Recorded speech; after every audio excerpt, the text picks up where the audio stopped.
To the campaign trail now, and Liberal leader Stephen McNeil is once again promising upgrades to the province's healthcare system. This time it's at the IWK Children's Hospital. During a campaign stop in downtown Halifax, McNeil told reporters the emergency department at the IWK will double in size. The province has earmarked more than $1 million for detailed design work to get the process going. Construction won't start for another 2 years. McNeil says the aim is to improve and expand services. It has been a tough 24 hours for the Liberals. The re-election campaign team is down 2 players. The Liberals have tossed their candidate in Pictou East, Matthew McKnight, for what even the party is calling a highly inappropriate tweet from 4 years ago. And controversial Liberal staffer Kylie Harris has resigned not only from the campaign team, but also from his day job in the caucus office. Reporter Jean Laroche is here with reaction to all of this. So Jean, how big a political setback are both of these? Well, clearly both these issues have taken the Liberal campaign off message once again. Matthew McKnight really didn't have much of a chance of winning the race he was in, so finding another candidate to replace him isn't a huge deal. His offensive tweet from 2013 is really a minor embarrassment for the party. In it, McKnight is complaining about a customer at a store he worked at, and he uses the hashtag Down syndrome. All right, well, so he's out. What about Kylie Harris? Well, his sudden departure is in fact more telling. Last week, the Premier said that Harris deserved a second chance, an opportunity to redeem himself after the 2014 conviction for spousal assault.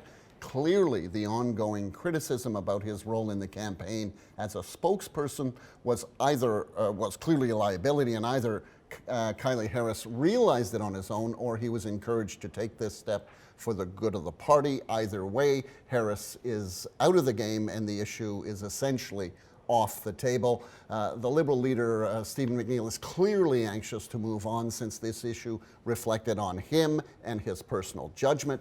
McNeil said the suggestion that he did not support women as a result of this move was unfair.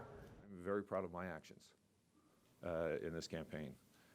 I continue to lead a positive campaign that's been thoughtful and been focused on Nova Scotians, and that's what I'm going to continue to do. Okay, so McNeil says he's running a positive campaign. How do you think that meshes with the new attack ad we're seeing? Well, this Liberal ad attacking Jamie Bailey clearly shows the party is not running an entirely positive and thoughtful campaign. I'm not sure how portraying your political rival as a minion-like cartoon character actually fits that particular narrative, but it does show the Liberals are most worried about Bailey and his PC team so far in this campaign. All right, I know you will be keeping tabs on all of this. Thanks for that, Sean. And speaking of the PCs, today they promised to restore cuts made to long-term care homes. Reduced funding for long-term care homes over the last few years has led to stories of homes having to cut back their food budgets and reduce meal options in order to make ends meet. Leader Jamie Bailey said if elected, his government would put $8.2 million back into the system. Bailey says it's part of a broader plan for long-term care he'll soon announce. Meanwhile, the NDP wants to increase taxes on the province's most wealthy to try to help the least fortunate. The party announced today it would increase taxes by 3% on people making $250,000 or more a year.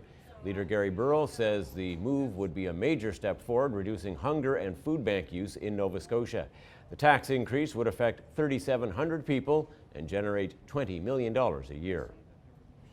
And in just over a week, we'll be hosting the 3 major leaders for a debate. That will air next Thursday, the 18th, from 6 o'clock to 7:30. Yes, and it will also be live streamed on our website, cbc.ca/ns, and on our Facebook page.